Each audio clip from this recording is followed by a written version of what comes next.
స్థానిక సంస్థల గ్రామ పంచాయతీ ఎన్నికల్లో విజయం సాధించిన వడ్ల నిఖిత బింబాదర్ చారి సోమవారం ఆత్మకూర్ గ్రామ సర్పంచ్గా అధికారుల సమక్షంలో ప్రమాణ స్వీకారం చేశారు. సర్పంచ్తో పాటు ఉప సర్పంచ్, వార్డు మెంబర్లు కూడా ప్రమాణ స్వీకారం చేశారు. ఈ కార్యక్రమంలో గ్రామ పెద్దలు, ప్రజాప్రతినిధులు, యువత, మహిళలు పెద్ద సంఖ్యలో హాజరై సర్పంచ్ను, ఉప సర్పంచ్, వార్డు మెంబర్లను అభినందించారు. అనంతరం సర్పంచ్ నిఖిత బింబాదర్ చారి మాట్లాడుతూ గ్రామ అభివృద్ధి, తాగునీటి సమస్యల పరిష్కారం, రహదారుల విస్తరణ, పేదలకు ప్రభుత్వ పథకాల ప్రయోజనాలు అందేలా కృషి చేస్తానని హామీ ఇచ్చారు. గ్రామంలో ఐక్యంగా కలిసి పనిచేస్తేనే స్థిరమైన అభివృద్ధి సాధ్యమవుతుందని, అన్ని వర్గాల వారిని సమానంగా చూసుకుంటానని పేర్కొన్నారు. ఈ కార్యక్రమంలో గ్రామ మాజీ సర్పంచ్, నాయకులు, గ్రామస్తులు పాల్గొన్నారు. అందరికీ నమస్కారం.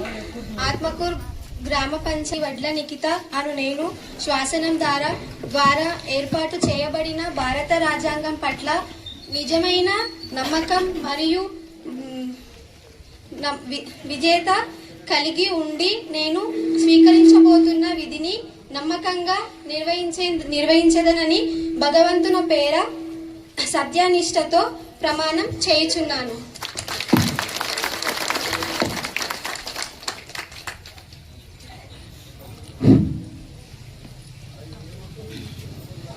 ఆత్మకూరు గ్రామ పంచాయతీ సభ్యుడైన నేను 10వ వార్డు మెంబర్గా, ఉప సర్పంచ్గా మరియు తలారు అశోక్ నేను శాసనం ద్వారా ఏర్పాటు చేయబడిన భారత రాజ్యాంగం పట్ల నిజమైన నమ్మకం మరియు విధేయత కలిగి ఉండి నేను స్వీకరించబోతున్న విధిని నమ్మకంగా నిర్వహించదనని భగవంతుని పేర సత్యనిష్టతతో ప్రమాణం చేయుచున్నాను. సభ్యులైన చెప్పండి మీ పేరు. ఫస్ట్ వార్డు నుంచి, 7వ వార్డు నుంచి ప్రభు, 3వ వార్డు నుంచి నడిందొడ్డి విద్యాసాగర్, 11వ వార్డు నుంచి ఎంపల్లి లక్ష్మయ్య, 9వ వార్డు అంకెనపల్లి సుధాకర్, 12వ వార్డు మెట్టు పద్మమ్మ, 2వ వార్డు పేగరి జయమ్మ, 4వ వార్డు డేసప్న, 5వ వార్డు చాగలి గుణలక్ష్మి, 8వ వార్డు గున్నాల బక్కన్న, 6వ వార్డు కడమంచి రాములు.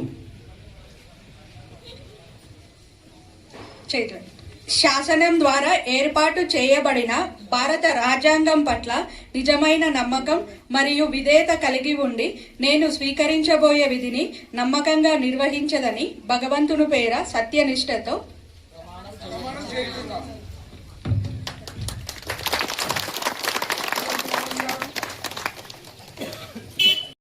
అందరికీ నమస్కారం.